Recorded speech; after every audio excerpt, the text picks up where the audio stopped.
ડભોઈ તાલુકાના અખોટા bus stand પાસે સર્જાયો અકસ્માત. મોટરસાયકલ અને કાર વચ્ચે સર્જાયો ગમખ્વાર અકસ્માતની ઘટનામાં સુઝુકી એલ્વિસ મોટરસાયકલ પર સવાર બે યુવાનોના થયા મોત. ગત મોડી રાત્રિએ સર્જાયો હતો આ ગોજારો અકસ્માત.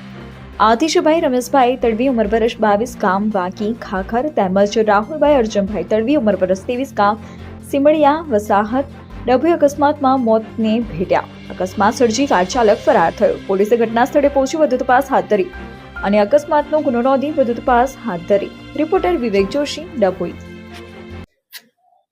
ભારતીય એકના ગાળામાં અમારે ત્યાં ફોન આવ્યો હતો અને એક્ટિવા અને ફોર વ્હીલ ગાડી એની સાથે એક્સિડન્ટ થયું આવું અમને જાણ થઈ એટલે અમે પાછા ત્યાંથી અહીંયા આવ્યા અને અહીંયા આવીને જોયું તો ઘટના સ્થળે પોલીસ આવીને લઈ ગઈ. અહીંયા કઈ લઈ ગયા? ડભોઈ દવાખાનામાં રેફરલ હોસ્પિટલમાં લઈ આવ્યા અને લઈ આવ્યા બાદ અમને એમ કે હવે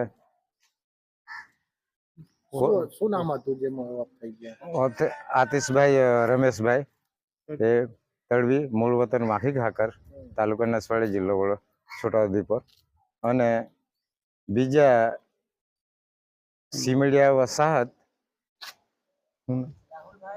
રાહુલભાઈ અર્જુનભાઈ તડવી. સેના જોડે એક્સિડન્ટ થયું? કાર અને એક્ટિવા જોડે એક્સિડન્ટ થયું હતું ને ઘટના જે જગ્યા પર બની છે પંસોલી ગામ, આખોટા બસ સ્ટેન્ડ અહીંયા થયું હતું અને તે ઘટના સ્થળે બંને ત્યાં ઓફ થઈ ગયા. નીડર, નિષ્પક્ષ તેમજ પ્રજાપ્રિય ન્યૂઝ નેટવર્ક એટલે કે BN news Gujarati. BN news ગુજરાતીના ફેસબુક પેજને સર્ચ કરી લાઇક તેમજ ફોલો કરો. સાથે જ ઇન્સ્ટાગ્રામ પેજને પણ ફોલો કરો તેમજ યુટ્યુબ ચેનલને પણ સબસ્ક્રાઇબ કરો. બીએન ન્યૂઝ ગુજરાતી સર્ચ કરતાની સાથે જ તમામ સોશિયલ મીડિયા પ્લેટફોર્મ ઉપર બીએન ન્યૂઝ ગુજરાતીના ઓફિશિયલ પેજ આપને મળી જશે. તેમજ સમગ્ર ગુજરાતના સમાચારો સાથે બીએન ન્યૂઝ ગુજરાતીની સાથે રહી અપડેટ રહો.